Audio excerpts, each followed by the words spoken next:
So guys आज था हमारा day 5 of stocks trading challenge with 1 lakh capital, जिसमें से आज अपन ने गोदरेज कंज्यूमर प्रोडक्ट में ट्रेड लिए थे डाउन साइड की डायरेक्शन में। एंड इस ट्रेड के पीछे का लॉजिक हमारा सिंपल था। निफ्टी ने आज काफ़ी बड़ी गैप डाउन के साथ में ओपनिंग दिया था, सो जिसके चलते हमें पता चल गया था कि आज सेक्टर में बूम होने वाला है डाउन साइड के। सो जिसमें से कि टॉप का सेक्टर था निफ्टी ऑटो, एंड मैंने आज जो चूज़ किया था वो था निफ्टी एफएमसीजी। मुझे ऑटो सेक्टर चूज़ करना था क्योंकि वो मोस्ट बियरिश था, लेकिन एनीवेज मैं यहाँ पर एंट्री लिया 1:1 मेरा हिट होने के बाद। ये इसने मेरा छोटा सा एसएल लिया क्योंकि निफ्टी ने यहाँ पे होल्ड ले लिया था। सो ये रहा मेरा आज का पीएनएल, आप यहाँ पे देख सकते हैं। एंड मैं इसको रिफ्रेश भी करके आपको दिखा देता हूँ।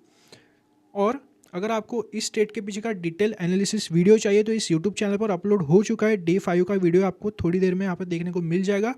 एंड अगर आपको इस स्ट्रेटेजी को इन डिटेल सीखना चाहते हो तो हमारे ऐप को भी डाउनलोड कर सकते हो। ऑलरेडी 100+ लोग सीखना स्टार्ट कर दिए हैं, सो जल्दी से चाहिए आप भी सीखना स्टार्ट करिए।